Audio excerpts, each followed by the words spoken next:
Hi, how's it going? My name is Rick Sanders. I'm a local musician, and I saw that you have music at your venue, and I was wondering how I could go about getting on your calendar. Uh-huh. Okay, great. So the owner will be in tomorrow, so I'll call in them then.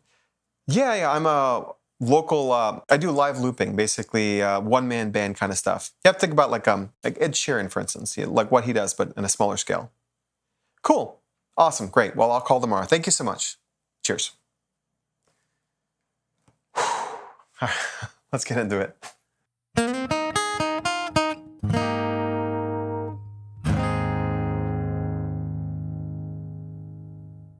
Okay, that wasn't an actual phone call, but it's kind of emblematic of basically what I've been doing for most of the time this week.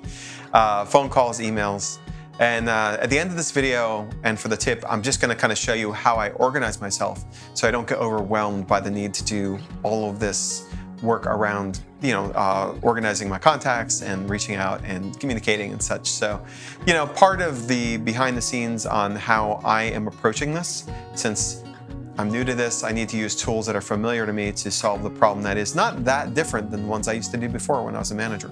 So that's going to come towards the end.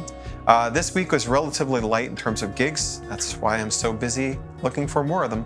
And I did have one very cool, unique gig this week, which was pretty, ended up being like a really fun project. And, my good friend, Ashley, who has her own Twitch channel, I'll link it below, is doing a Dungeons and Dragons campaign with some friends, and they wanted to set the tone for their Dungeons and Dragons campaign by having a wandering minstrel come in and sing a song. And specifically, they asked for me to learn the song "I See Fire" by Ed Sheeran, amusingly, despite the fact that I reference Ed Sheeran in the intro, and that is a thing I say on phone calls, because while people don't always know what live looping is, many more know the thing Ed Sheeran does.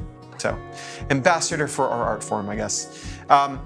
So they wanted me to learn that song, and I agreed and spent some time on it. Was able to come up with a good loop arrangement that I felt did justice to the song. There's a lot going on in the orchestration of the original version of that, and because it's an Ed Sheeran song, I felt like I had to loop it. And it was very fun. It was a fun challenge. I will have a link to I basically did a backup recording of it that I put on YouTube as an unlisted video, and it's going to stay unlisted. It's got some kind of in-jokes and some in-character stuff that's not really my general aesthetic, let's say.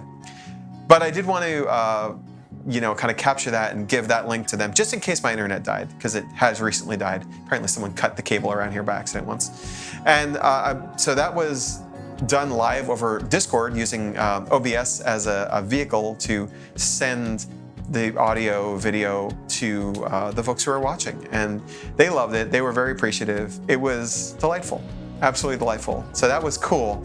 And then I immediately went from there to State Street Market in Los Altos and did a gig there using it's funny, every gig I did had something slightly different wrinkle in terms of the configuration or the setup of the gig. This one I actually used the wireless rig to get sound across a very difficult noise space. And it did make things sound considerably better having a speaker in 2 locations in the venue. And I saw the people at the restaurant where I was plugging my secondary monitor and dancing around, which I thought was kind of cool. So that was cool, and I really enjoyed it, and I'm looking forward to playing there again. Fantastic gig, loved it. Then just today I got back from playing music at NEJA, the National Equal Justice Association. It's a local charity, or at least this chapter is local, in San Francisco. So only my second time ever playing in San Francisco. And, it was just very, very chill, very low key, very low volume. And the challenge there was twofold. One, I had to use the mini kit, which I'll be talking about in a video that is still being worked on, more about that in a second. But also, and I anticipated this problem well, it was at such a low volume, the venue, the gig, the thing, that I knew it would be hard for me to hear my own loops. So I actually broke out my wireless in-ear system and plugged that directly into the RC600 and was able to hear myself comfortably in one ear while keeping one ear clear so I could talk to people. And they needed me to go lower than it would typically be, like, I guess, comfortable for me. I could still do my thing. So yeah, the in-ears, which I don't use very often and I think I'm gonna start using more of, they were really, really good for getting to the point where I can hear myself in an environment, either very loud or very quiet environments. It's actually fantastic because I can have that at a comfortable, normal volume in my ear, even if the venue calls for less than that. So that was cool. So in terms of just, playing, road testing the new setup and road testing the in-ear setup, it was really, really cool to get that all working. So those are great. And the only other thing going on this week before we kind of dive over to the way I handle organizing my calendar is, or my contacts, I should say, is that I am working on a video. It's currently 37 minutes long. I did I guess you can call it a beta version of it. I had my friend Todd look at it, and we wanted to do some work. I wanted to do some work to kind of make some parts clearer. I got some feedback from him.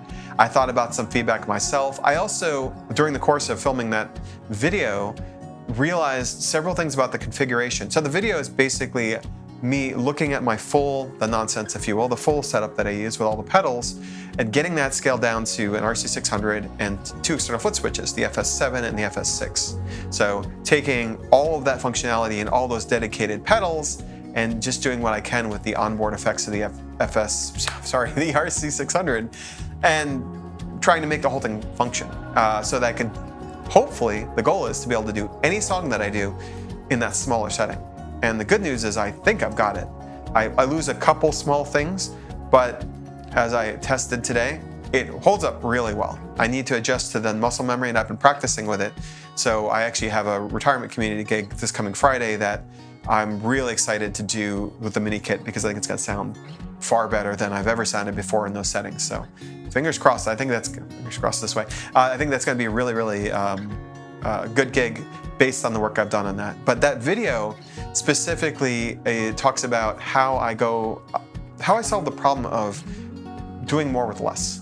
So rather than leaning into external pedals that are dedicated, I have to be able to dance between the different modes, which is a topic that I am going to be adding to the video. So the runtime is going to go up just a little bit to both explain how the RC600 works at a basic level and how I take the constraints of the setup that I'm going into and the goals of that setup that I want to replicate, and I kind of figure out how to prioritize what goes where in the other setup. So I think it really ties the thing together. I filmed that last piece, and yeah, we're gonna see it all come together hopefully, and it'll be pretty neat. So hopefully that's something you get something out of when it comes live. I feel like it's interesting because the Music Talks with Rick audience, the small mighty audience that you are, is probably very different than the audience that will get something out of the other video, but my hope is that anyone watching this will get something out of that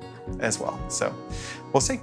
But with that, I'm gonna kick it over to the other camera. I actually already recorded this other piece, so you can see me working through a tool called Trello to organize myself and just keep track of the contacts and the way I reach out to places so I can make more awkward phone calls like the one you saw at the opening of this video. So let's kick over there.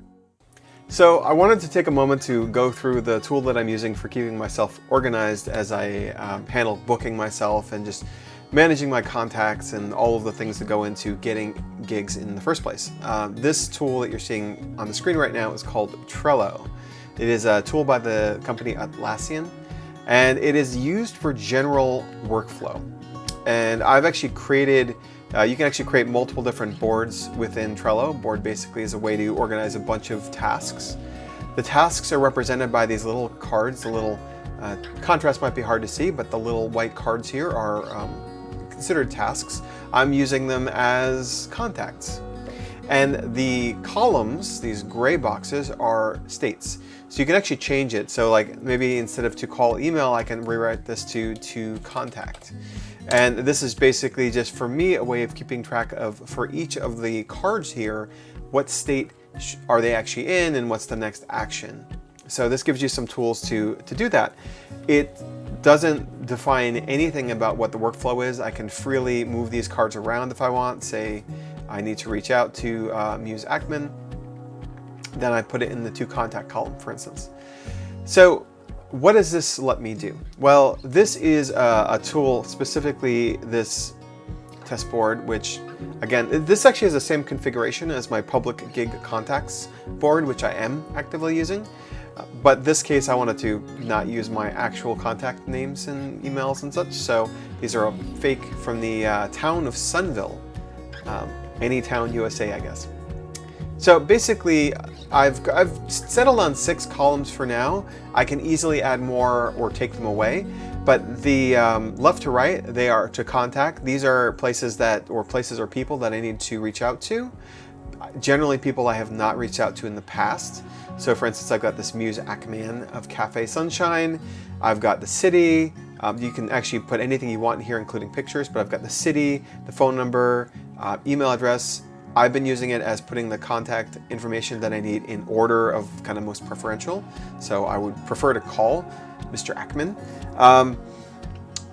But I'm also put websites and other things as well, notes about, if someone forwarded this to me, who forwarded it to me. In addition to the description, you can also add activities, so you can kind of keep track of, like, say I'm in the middle of an update here and I've just emailed Muse here on the 14th of January, which is today as I record this. Well, once I do that, I now have the ability, either by coming through this menu here and clicking move, or you can actually just drag the bottom of this to put it into another column. I'm actually going to move these this way on purpose because I want to talk through them. So that's once they're there, you can also see here I've got this due date here. I can actually let's remove this one that was here. I can go to the dates and add a due date and say, okay, well, I sent an email or I left a voicemail. What's the next thing I should do to make sure that I follow up? Well, I'll just say in 2 weeks, I want to make sure I follow up. So I'm going to put a waiting response with a due date of January 28th. And that on the 28th, if say I haven't heard from Muse Ackman, or for whatever reason it hasn't gone forward, I can, for instance, say, oh, well, I need to reconnect with this one. Here's another example of one that was I had previously reached out to and I needed to reach out to again. So this column in the middle here, other action. And the other action is just what I kind of do for a couple of contacts that need other things. In my real version of this Trello board, I've got a place that I'm going to be going to, an open mic that they have, just to make contact with the person who owns it and hopefully get a little bit of buzz around my music. So that's another action. That's not an email. Yeah, I did talk to that person once, and that's how I want to follow up. Then I've got waiting response, which you just saw me kind of use. Basically, a lot of things on my live board are living in a waiting response right now. And I want to set the due dates to be kind of sensitive to the fact that I don't want to fall off their radar, but I don't want to become a pest. And then once they're booked, say in the Sunville's Farmers Market, I might say, okay, well, same kind of information about the venue in the description. And then for the activity, the most recent activity is that I was booked for Monday. So I want to do the gig. There's no other action I need to take right now. And then once I've done the gig, maybe I get home and I'm tired because, you've just been packing all your gear up and setting up and playing and unpacking and all that kind of thing. Well, I get home and I move it from the booked to the thank yous. And I reach out to Sunville Farmers Market or my contact there and say, hey, thank you for booking me. I appreciate the opportunity to play for you. Really enjoyed myself. I had a great audience and I'd love to do it again. And then once I've sent that email, back here in the waiting response with another due date. So the idea is this is a way of putting these things in a tool that handles keeping track of it rather than my brain, where I'm just constantly going, so what do I need to do here? Who do I need to reach out to? What was the contact there? Who was the person who referred this to me? The information just all sits here in this organizational tool. Now, you could use anything to do this. This is the tool that I'm choosing to use because it's something that's familiar from my pre-music days. Something I used to use actually at the last software company I worked at. But I think something like this, a tool of this sort, whatever you end up using, It's a great way to kind of keep your mind free to focus on, do the things you need to do within this. Like for me, every day I want to go and send a couple messages to people, move some more cards to the right, respond to anything that hits a timeout on its due date, and make sure I don't forget to send thank yous, for instance. So this is just the way I'm using it to create habits that mean that I'm always moving forward with this, even though it can take a lot of shots on goal to get into venues. This is a way to make sure that those shots on goal do not overwhelm me, that I can actually do the thing I need to do to book myself and market myself, but also not overwhelm myself with to-dos, and that I keep them nice and neat and organized. And when I send the email, I can set the due date, and then it's just done, basically all sorted out. So this is just a little window into the way that I'm keeping myself organized and, quite frankly, sane as I go through sending tons of emails to venues all over the area. So that's the video for today. Thank you for tuning in. If you have any questions, don't hesitate to reach out in there. I'll put a link to Trello in the description.